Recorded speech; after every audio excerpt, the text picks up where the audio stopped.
Hello there, welcome back to another show, and today I'm going to talk about Anatomy of a Fall, which came out in 2023. It won lots of awards. It's very famous as a foreign film that people who don't like to read the subtitles for this one. You know, it's one of those films, the kind of film that generally people put the effort in to see because it got some great reviews and it was like, it's high class. It's a very good film, actually. But it's always kind of amusing to see the film this or Parasite, which are usually good films that get the kind of seal of approval so that people will actually read the subtitles. I always find that amusing because I've watched films with subtitles in them all the time, and it's like, it's not a big deal reading subtitles. You know, who cares? But yeah, that's the big deal. It won an award, you have to watch it. So, it's very respectable. So, it was directed and written by Justine Triet, who co-wrote it with her husband Arthur Harari. It stars Sandra Hüller and a bunch of other people who are all French, and apart from Dion Wynn, most people won't know who they are. So it's that kind of thing. So Hulu's actually had come out with a Zone of Interest, which came out just after this one, and so she's having a good year or two critically. I mean, this one was one everybody was really excited about, really fascinated by, and it was blah blah blah. You have to see this film, and because it's a newer film, I cannot reveal spoilers. But the film's actually about ambiguity anyway, so I couldn't reveal a spoiler if I wanted to, because it's one of those films that leaves a lot into the mind of the viewer. So what did you think happened and that kind of stuff. So it's like, it's that kind of film. Well, I have, from the first viewing, I've had a different idea what happened, but other people I've read have a different view of what happened, and I can see both views. I'll explain roughly what the plot is to start with, and then I'll go into why I think that's the weakest part of the story, ultimately. Basically, it starts off with this writer who's having an interview with this young woman. It's interrupted by her husband, who's playing music loud because he's doing some renovations up in the attic. So they have to interrupt the interview. The woman leaves, and Schindler's annoyed by the whole thing. Our son goes out to walk the dog. Her son's half blind because of an accident earlier on, and when he comes back, he finds his father's body in the snow, seeming to have fallen from the roof area of the place. They're in the middle of France, middle of nowhere basically. They've got a house that's near a town. They're renovating it to make it a B&B, or from another point of view, renovating to sell it, depending who's saying who or what. But it's getting renovated anyway, and it's one of those houses that always seems to be getting renovated, and it's always getting fixed up and that kind of thing. Now, so the question is, was it an accident? Did he just fall and die because he just slipped and fell? Was it a suicide, or was it a murder? Now, no one's quite sure, because there were marital difficulties, but it's probably not those difficulties. Is you really have to prove that they were so bad that they might cause a homicidal reaction. And as we know from life, most of violence comes within families. You know, like most of the time it's people who are meant to love each other who are ready to kill each other. So that kind of creates a tension of like, what was the actual relationship between these people? And that's what the film starts to investigate.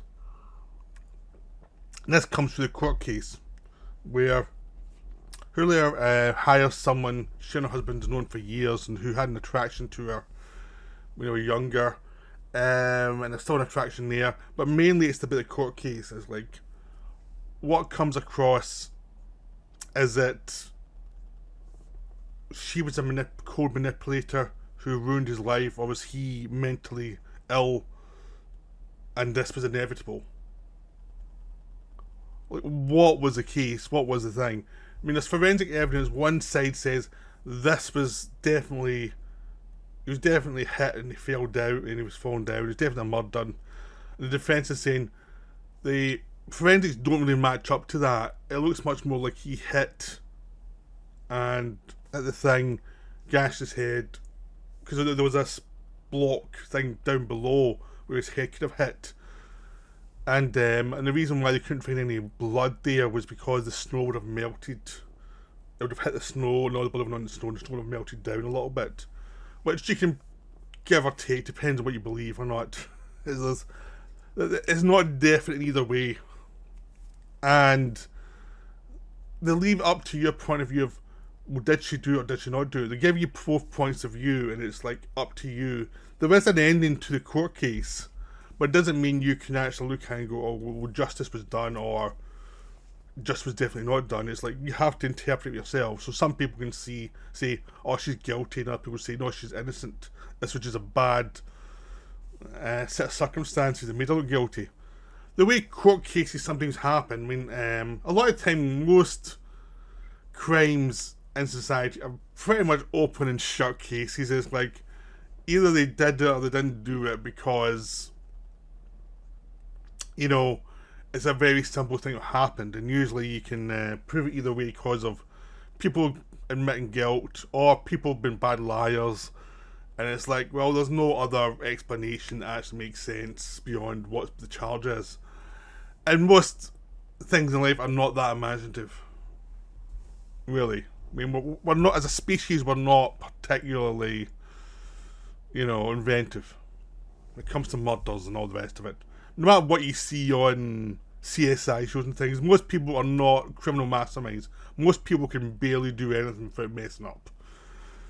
And this one is ambiguous because either it was a sloppy murder or it was an accident. But both sides could be genuinely true. And it's like, do you actually put someone in jail for something that could, there's some reasonable doubt that it could actually be an accident? So do you convict for that, or do you say, well, the odds are on the other side? And that's what everyone has to basically get their heads around in this story, is like, there could have been, you don't know, and is there a reasonable doubt? Which is what the defence is playing up, a reasonable doubt. And their way of doing it was suggesting suicide. And basically, the lawyer tells her that's the only way out, because a fall, if he's been careful, he should never have fallen naturally. Just like if you've been doing that for years, and you do that stuff, it's not plausible. It has to be a suicide. So have they manipulated everything around the idea of suicide to get her off, or is that a genuine issue? Now, the most interesting part of this film is not the murder side of it. It's actually the family dynamics side of it. It's about the idea of two people who fell in love and who have made mistakes. One of them is successful, one of them is not. The wife is successful, she's a successful author, but it's more fame success than having lots of money. She still has to do side jobs, like she's a translator, and as a little side gig, she can translate articles from one place to the other and get a little fee for that and things like that, because she's bilingual. She can speak German. She's German. She's lived in London. She's now living in France, so she can speak German and English well. French is a little bit harder for her, but she can do it if she's given time. The husband is French, but he can speak English, and English becomes their kind of language they can communicate with. But they both come from different points of view. But she's successful, but some of the controversy around her is she's always taken the life events, like her falling out with her views on her mother, falling out with her father, things like that. Those are the basis of her books. But she says they're not actually the facts of those cases. Like, that was a starting point for the books, but they still are fiction. They're not reality. But there's always a suspicion that she's someone who, like a lot of artists, who can coldly watch things and say, that's interesting, that's not, I can use this. And it's like, how cold is she and how warm is she as a person? It's kind of difficult to tell because you never know inside people's heads. You only wish the best of them, but you never quite know if that's the actual reality. And that's the situation we have with her. Is like, we don't quite know. And Hula was very good at suggesting humanity of it, but also suggesting the kind of reserve of someone who knows how she's in charge of situations and can push things her way rather than letting other people have their way. Which is the prosecution's case, is the fact that basically she's saying her husband had gone mad, and they're saying, no, you actually made him crazy by your actions, by your coldness, and by your inability to let him lead his life. And they're viewing it from one point of view, which is the prosecution point of view. The defence point of view is life is complicated. And they have a recording of one of their arguments. And the husband had been recording arguments for a while because he wanted to get back into writing, because he was a writer but he was never successful.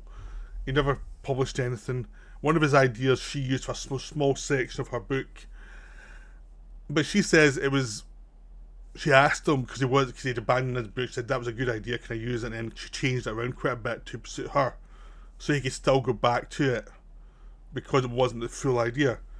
And it becomes, is that manipulation or is it not? She had an affair with some women in the past, and that's an issue as well.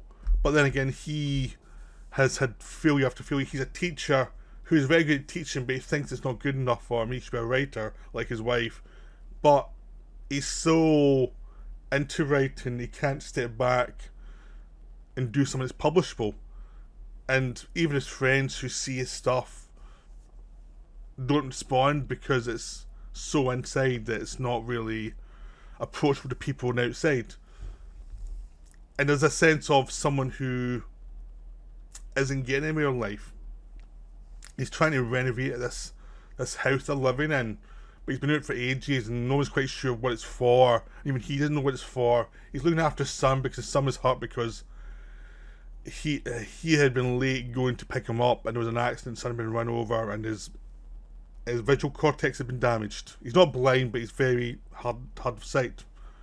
So the guilt of that, and he seems to be, all of that's been building up. And all that stuff's interesting because it could be melodramatic, but it's played really well, really carefully. It's like, these are things that happen in life, the actions that happen in life, and it's like, what are the complications of that, and why do all these things develop into a marriage that would start off happy and become difficult? Because is it because he's been a failure and he's blaming it on everyone else, and he can't take responsibility and actually focus on what his mistakes have been, so he's blaming everyone else? Or has she been cold and she's been manipulating him to be the failure so she can be the success? It's like, and there's no easy answer. There's probably bits of both in there. If you know human communication, it's like everyone always likes to think that their view of what the reality is the reality, when everyone's got blind spots. And it's like, and you're always going to be kind to yourself in every situation. It's always going to be like, yeah, I was a little flawed, but I was essentially right. And a lot of time it's like, you probably were less right than you think. You probably could have been nicer than you think. And that's what's interesting about the film, is like the middle ground that because it's a legal case, you can't really get to the reality of the situation. I mean, from my point of view, I viewed it as she was innocent because because essentially the idea of almost been going to jail for something that someone else did, and just the process of that actually made the film more interesting for me. And I don't think the guilty elements were strong in a sense of if you're going to go that way in your head, you can see why some people would think she was guilty. But I kind of went the other way. I thought she was probably innocent. Also, the fact is, I found her husband's character to be a bit annoying. And I could see why. Even if she is a bit cold, he seemed like a guy who could drive anyone up the wall, and seemed very self-involved. And even his first action in the film is turning music up to ruin an interview. It suggests someone who's very self-involved. So even if he was killed or not killed, it did feel like a git at times, and it was like, even if she did kill him, he had it coming. That's a joke. But you tell this a very frustrating person who's struggling, but how far were they struggling? Were they struggling a little bit, or were they struggling a lot? Is the big thing is, and on one side, the prosecution says he was struggling a lot because of what she'd done to him, but it wasn't suicidal. And the defence was, no, he was struggling even worse than you think, but it was keeping the distance, and it was only ever seen in the inside the home. And he was at the end of a tether. So it's like two different things. But either way, doesn't let the wife off the hook.